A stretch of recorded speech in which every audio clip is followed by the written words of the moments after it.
Amém?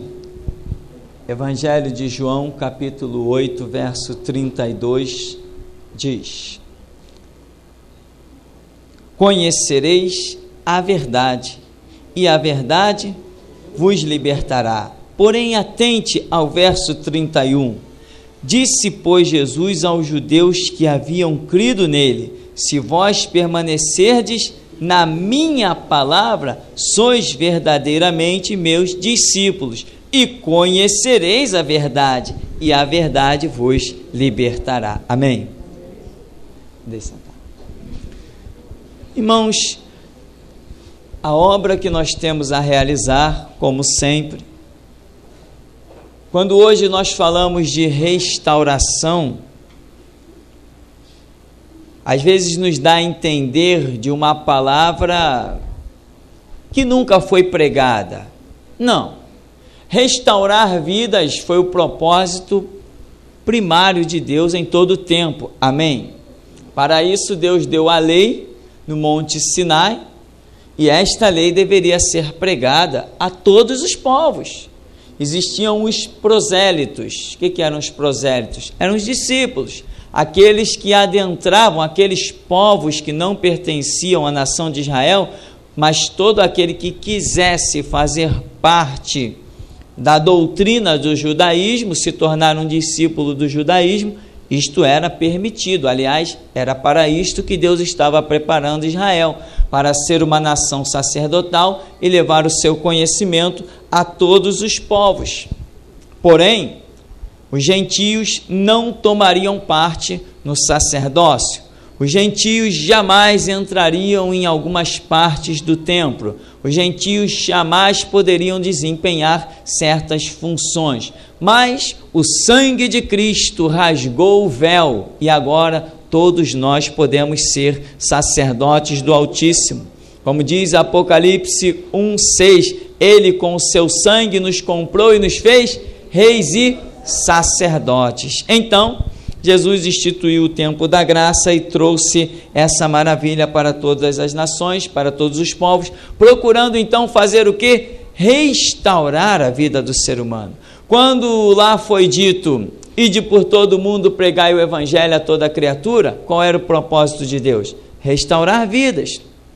O evangelho condena a adoração de imagens. O evangelho condena a invocação dos mortos, ou seja, condena catolicismo, condena espiritismo, enfim, condena todas as religiões, porque todas as religiões têm ídolos. Amém?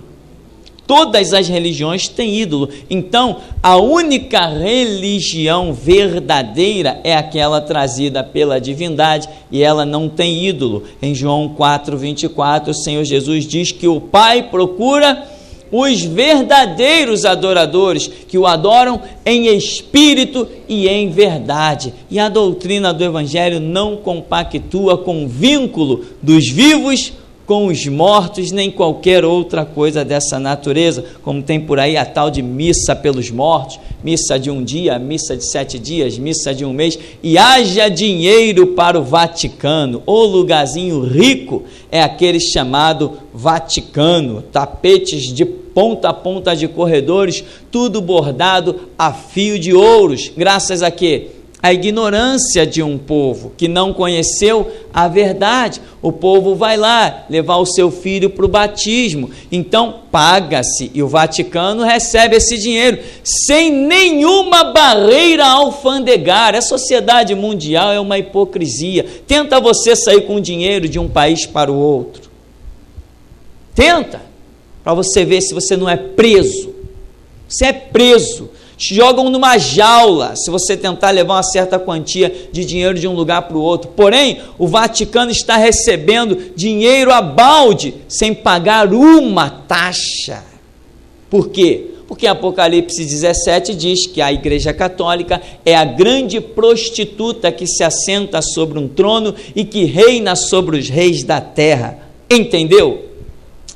Então, querido, conhecereis a verdade, e a verdade vos libertará. O objetivo de Deus sempre foi restaurar. Porém, a palavra dita ao final dos tempos, ao final das dispensações, são palavras de restauração específica para aquele que é povo de Deus. Entende? Israel já era povo de Deus e houve uma palavra específica de restauração de Israel. A igreja, aqueles que já são considerados povo de Deus, mas que não estão enquadrados dentro daquilo que Deus quer fazer, e a dispensação já está fechando, né? A estação já está mudando, então há uma palavra específica também nessa época. Porém, a nível de restaurar a humanidade, restaurar os povos, isso sempre foi o propósito de Deus, tanto que João 3,16 diz o quê?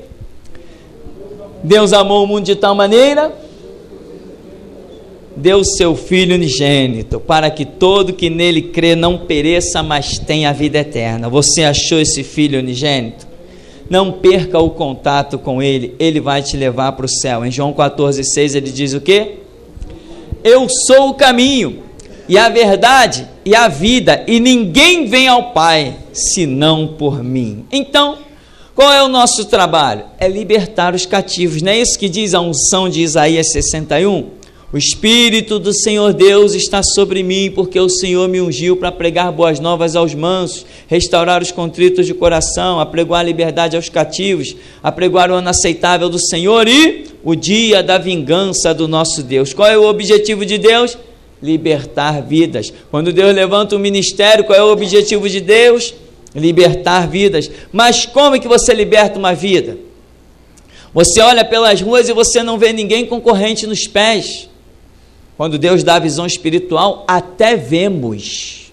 Até isso vemos. Quando Deus nos permite, até isso vemos. Pessoas acorrentadas, com correntes grossas, enferrujadas sobre a cabeça, sobre os pés, e a pessoa vai andando normal. Às vezes até mãos de demônio atrás, segurando as pessoas como se fosse uma marionete. Até isso Deus mostra. Mas, em um primeiro estágio, quando você olha para uma pessoa caminhando na rua, de que aquela pessoa precisa ser liberta? Ela não está numa jaula. Ela não está com uma corrente física presa com um cadeado. As correntes que aparecem espiritualmente enroladas no corpo das pessoas refletem os conceitos que estão na sua mente. Por isso Jesus diz aqui para os judeus que haviam crido nele: se vós permanecerdes aonde? Na minha palavra. A palavra de Jesus é conhecimento, é a revelação de alguma coisa. Então vocês têm que permanecer na minha palavra e sereis verdadeiramente meus discípulos e conhecereis a verdade, e a verdade vos libertará. Irmãos, a nossa luta não é contra a carne nem sangue, já disse Paulo, mas contra principados e potestades. O diabo está lançando muitas ideias na sociedade, e o que aprisiona as pessoas são essas ideias que as pessoas estão sustentando. E nós temos que ter compaixão, entender, estar mesmo na graça de Deus para termos a palavra certa. Não adianta Deus colocar na nossa mão um machado, uma talhadeira de ouro, de prata. Não é isso que vai libertar os cativos, mas é uma palavra. Amém? Você já entendeu dessa maneira?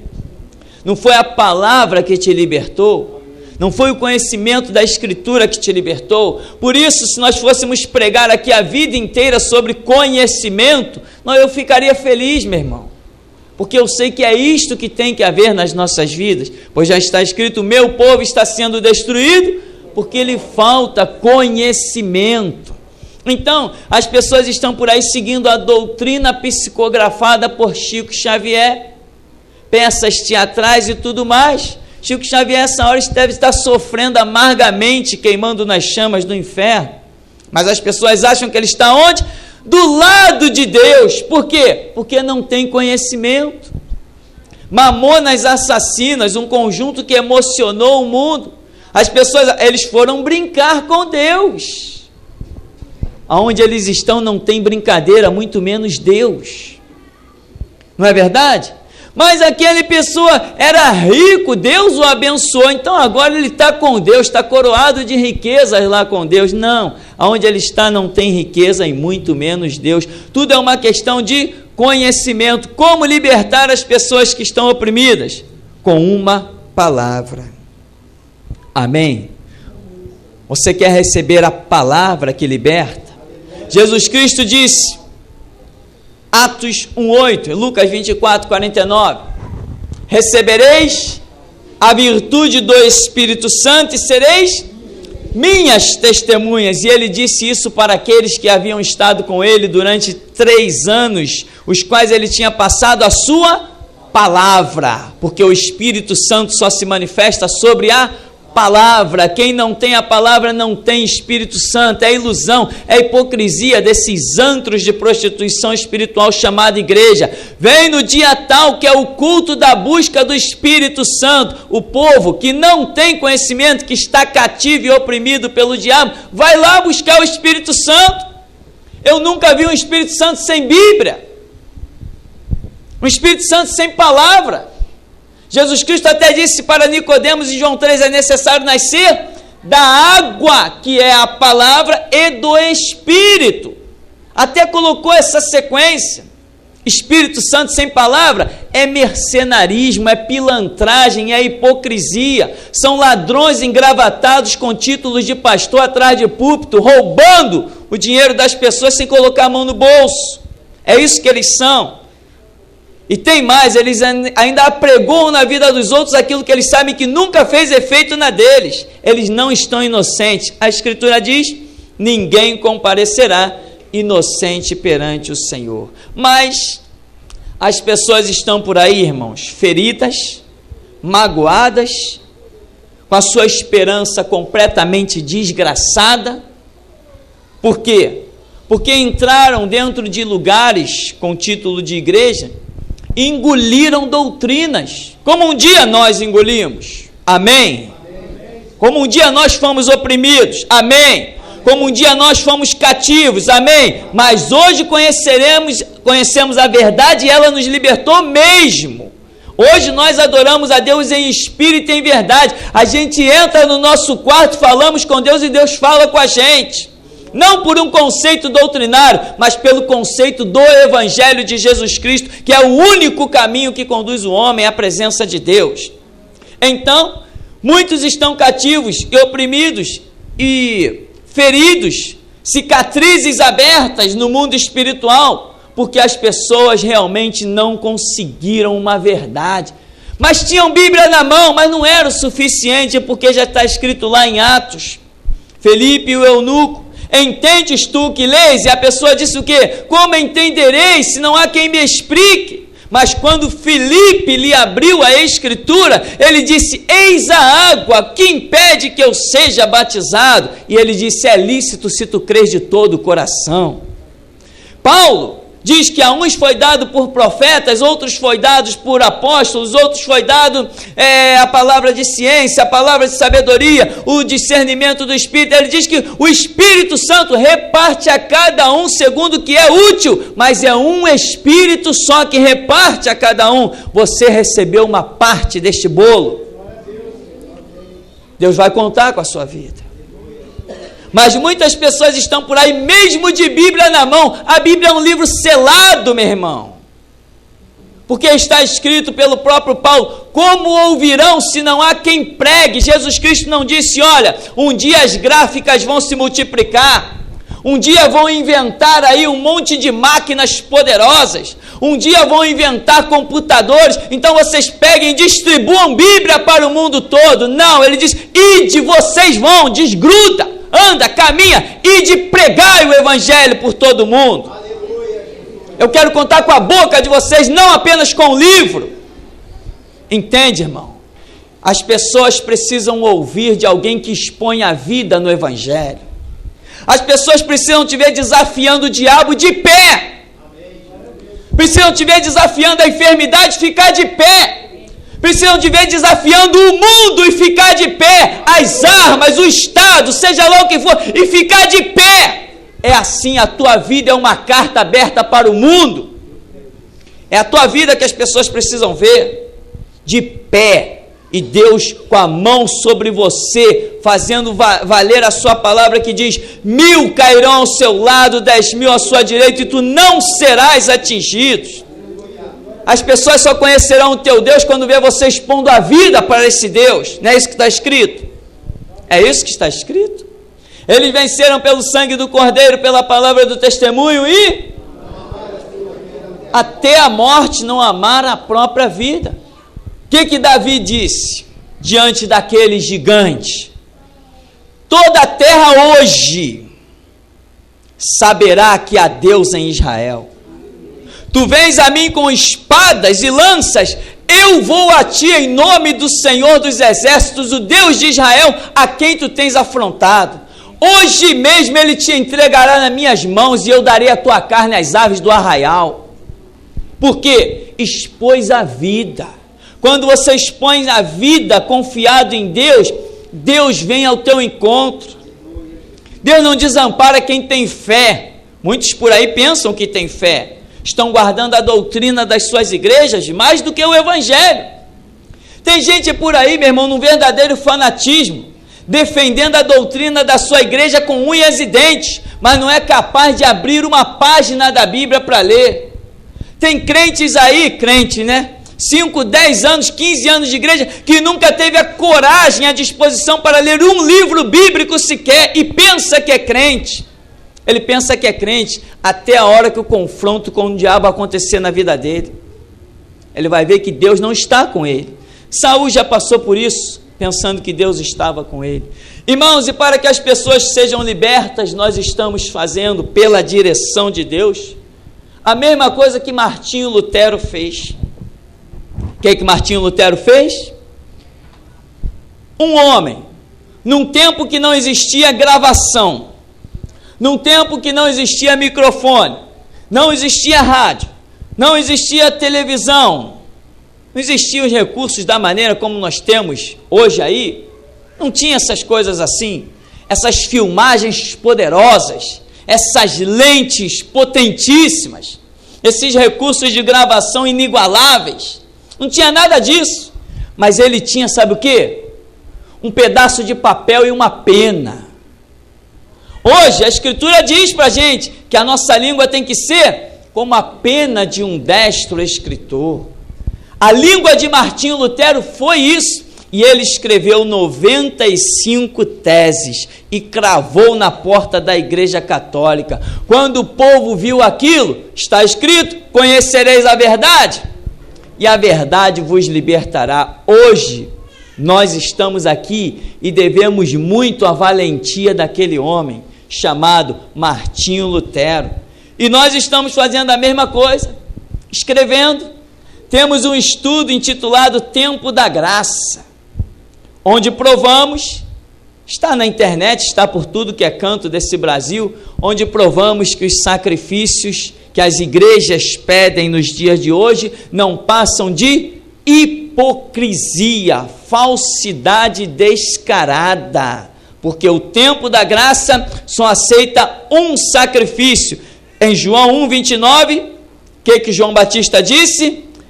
Eis o Cordeiro de Deus que tira o pecado do mundo. Quem é esse? Jesus Cristo. Então, no tempo da graça, só resta um sacrifício, que é o de Jesus. Quem oferece outro está enganando, está sendo iludido.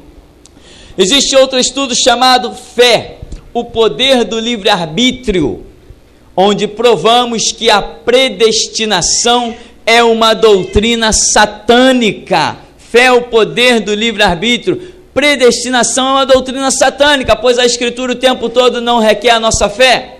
Não diz: se tu creres, verás a glória de Deus. Como eu sou predestinado se a Bíblia me pede ação, se a Bíblia pede a manifestação da minha fé? Como que eu posso ser predestinado? Mais um estudo. Adventismo nunca mais. Essa é aquela questão do sábado. Este estudo tem libertado muitas vidas. As pessoas ainda querem sustentar ideias doidas, achar que a igreja no mundo que a gente vive tem que chegar no sábado e ninguém faz nada, fica todo mundo quieto, ninguém acende um interruptor, ninguém faz absolutamente nada, mas eles pagam gente para fazer para eles. Eles acham que não podem pecar, mas eles pagam os outros para pecar para eles. né? Então, quer dizer, eles acham que estão certos. Porém, o estudo mostra que o sábado é para os judeus e Jesus não mandou guardar o sábado, trabalhou nele, curou enfermos, e é isto que nós temos feito, libertado muitas vidas. Ainda nos nossos estudos tem um estudo que este é fantástico: casamento versus registro de casamento.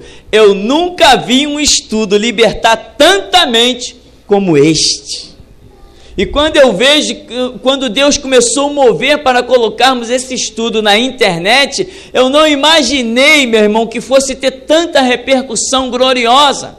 Mas as pessoas estão conhecendo a verdade as está libertando. Agora, o que eu quero dizer? Quanta gente magoada, quanta gente ferida, quanta gente discriminada, quanta gente que poderia ter sido um instrumento poderoso nas mãos de Deus, porque a seara é grande e os obreiros são poucos. Quanta gente que não alcançou a libertação e aceitou uma palavra doutrinária de uma liderança e ficou sepultada num banco.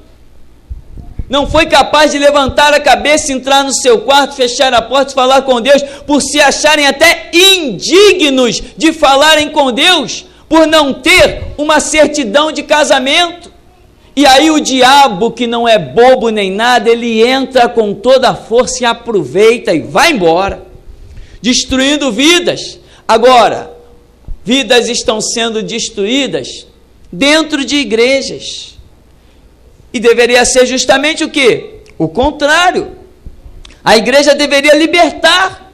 Não está escrito: se pois o Filho vos libertar, verdadeiramente sereis livres. Mas as pessoas estão dentro da igreja vivendo debaixo de opressão, estão dentro da igreja totalmente oprimidas, estão dentro da igreja totalmente achando que Deus não está com elas, estão lá buscando a Deus, estão lá louvando, mas a vida delas, as lideranças diz que estão reprovadas por falta de uma certidão de casamento. Aí a pessoa pelo menos vai chegar lá perto: pastor, mas eu posso dar o dízimo? Não, o dízimo você pode. Ora, hipócrita, se a vida está reprovada, a oferta muito mais. Não, você não pode fazer isso, você não pode fazer aquilo, não pode fazer aquilo outro, mas pode dar o dízimo. E as pessoas acreditam que estão numa igreja, acreditam que estão diante de um homem de Deus. Não, se a sua vida não presta, tudo que vem de você também não presta. Tem que ser assim, ou tudo ou nada. Que Deus é esse dividido? Dividido pelo bel prazer pessoal? Então, meu irmão, esse estudo tem feito uma obra tremenda. Tem outro estudo chamado Faculdades Reconhecidas, que nós temos na internet, e eu provo que essas faculdades reconhecidas pelo MEC, elas são um lixo, e as pessoas estão sendo libertas. E é por isso que eu tenho pedido, irmão, ore pela internet. Você não sabe o que está acontecendo pela internet. Sabe por quê? Porque as pessoas mandam um e-mail para mim, é o meu e-mail que está lá. Elas mandam para mim e-mail, mas muitas vidas estão sendo libertas. Faculdade reconhecida pelo MEC é um lixo que alguns pastores criaram, não presta para absolutamente nada. O MEC é o Ministério da Educação e Cultura. Você acha que o MEC vai reconhecer, sendo um órgão do Estado federal aí, o MEC vai reconhecer uma doutrina que põe o catolicismo lá no lixo? Porque é isso que catolicismo é, lixo. O MEC vai reconhecer um estudo que põe o espiritismo lá no devido lugar dele, no lixo? Como é que tem alguns pastores hipócritas dizendo que a sua faculdade, o seu seminário é reconhecido pelo MEC? O nosso não é e nunca será. O MEC nunca vai reconhecer o que estudamos neste lugar, nem o que pregamos neste lugar. Nenhum governo no mundo vai aceitar a nossa pregação. O dia que algum governo tirar o chapéu para a gente, nós estamos mal, muito mal. Nós não temos aliança com o Estado, nós não temos aliança com o político. Faculdades reconhecidas pelo MEC, esse estudo também está arrasando por aí. Entende? Claro, a gente ainda acha alguns que não é bom que o MEC reconheça, não é bom que o Estado reconheça a igreja. Aí eu mando algumas respostas bem claras para essas pessoas e eles não ousam nem voltar a falar comigo. Um estudo fantástico também é: Jesus celebrou a Páscoa. Esse então, irmão, e devido ao tempo nós vamos parar nesse. Jesus celebrou a Páscoa. Que estudo fantástico. Quando eu pego esses estudos, olho para eles, eu digo assim: só o Senhor é Deus. Há milhares de anos, ninguém, todo mundo olhando para a Bíblia, ninguém, ou se viu, não teve coragem, mas Deus nos deu a revelação e nos deu a coragem. Um monte de crente aí, bebendo vinhozinho, né, na chamada ceia do Senhor, bebendo vinhozinho e comendo pão. Aí diz: irmão, tem uma legião de demônio ali. Ah, não vou ali não, então o meu caminho é outro. Irmão, as enfermidades, não, irmão, estamos no mundo, todo mundo está sujeito às coisas do mundo. E eles acham que eles fazem parte do corpo do Senhor. Parte do corpo do Senhor, quem faz somos nós. Nós que vivemos a palavra, nós que desafiamos o diabo. Muitas organizações, algumas igrejas por aí, decaídas, completamente vencidas e derrotadas, olham para nós e nos chamam de seita. Mas vê se eles têm coragem para pregar o que a nossa seita prega. Vê se eles têm coragem para desafiar o diabo como a nossa seita desafia. Vê se eles podem desafiar o câncer ou os problemas genéticos como nós desafiamos. Eles comem pão e bebem vinho, mas eles não têm o espírito que nós temos. Nós sabemos em quem temos crido, estamos certos que Ele é poderoso. Não tem diabo que fique de pé diante da gente. Nós somos invencíveis e não comemos pão nem bebemos vinho. E o estudo, alguns pastores pegaram: não, isso é um absurdo. Jesus celebrou a Páscoa, não a ceia, isso é um absurdo. Eu vou examinar esse estudo. Passaram semanas examinando o estudo, depois voltaram com a face caída, por não ter como reprovar o estudo, porque ninguém reprova a voz do Espírito Santo. Aceitar ou não aceitar é uma questão, mas reprovar é diferente. Aí pegaram o nosso estudo e mandaram para o Centro de Pesquisa Apologética. Está lá, eles devem estar quebrando a cabeça até agora.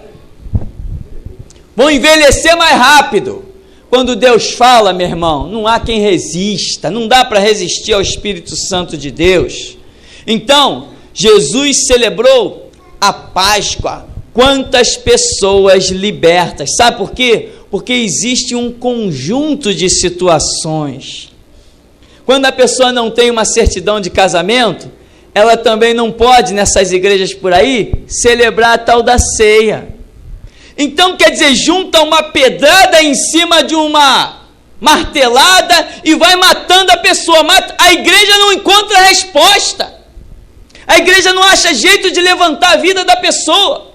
A pessoa vem lá do mundo adorando imagem de escultura, adorando tranca-rua e a pombagira. Quando entra dentro da igreja, continua perdida, sufocada e oprimida.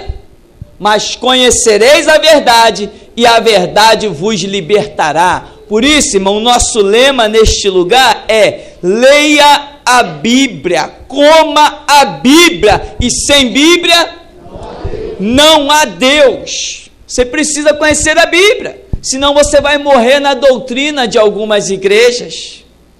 Você vai achar que tudo é igreja, tudo que é lugar. Ah, tem uma faixa ali escrita igreja, vou entrar. Vai. Você pode estar entrando na porta do inferno, com o nome de igreja. Aliás, o enganador deste mundo está aí para isso, o diabo. Então, os estudos são para libertar os cativos, as pessoas que estão oprimidas. Muita gente chega nesse lugar e sai falando: não, lá a palavra é dura, lá não tem amor. São outros hipócritas caídos e perdidos da vida. Essa é a palavra para libertar, não há maior amor do que esse. Não existe maior amor do que esse. Que amor é esse? A pessoa está indo no caminho da perdição, vai nessa tua força. Como é que pode? Você ama o teu filho, se ele estiver no caminho errado, o que você vai fazer? Você vai falar a primeira vez, se ele continuar, você pode até falar a segunda, mas na terceira você desce a mão, não desce? Claro, tem que ser assim, porque você não quer ver ele se arrebentar lá na frente. Mesma coisa somos nós. Deus nos dá a palavra ao nível que Ele quiser dar, porque escolher o que pregar, esse pecado nós não carregaremos na nossa alma. Então, Jesus celebrou a Páscoa e não a ceia, e não adianta, os pastores estão tendo que se calar, porque a força desse ministério é grande demais, meu.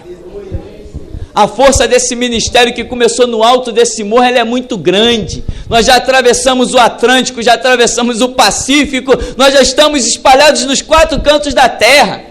Deus logo no começo nos deu a rádio, nos abriu a porta da internet. Hoje os estudos estão rodando por dentro de tudo que é igreja, na mão dos membros, e os pastores estão doidos. Eles dizem para os membros da sua igreja: não, isso é uma loucura, mas o camarada chega para orar e Jesus Cristo diz: não é loucura não, é a minha palavra. E a luta está grande, e eu recordo muito uma coisa que o Senhor nos disse no começo desse ministério, que eu ia pregar,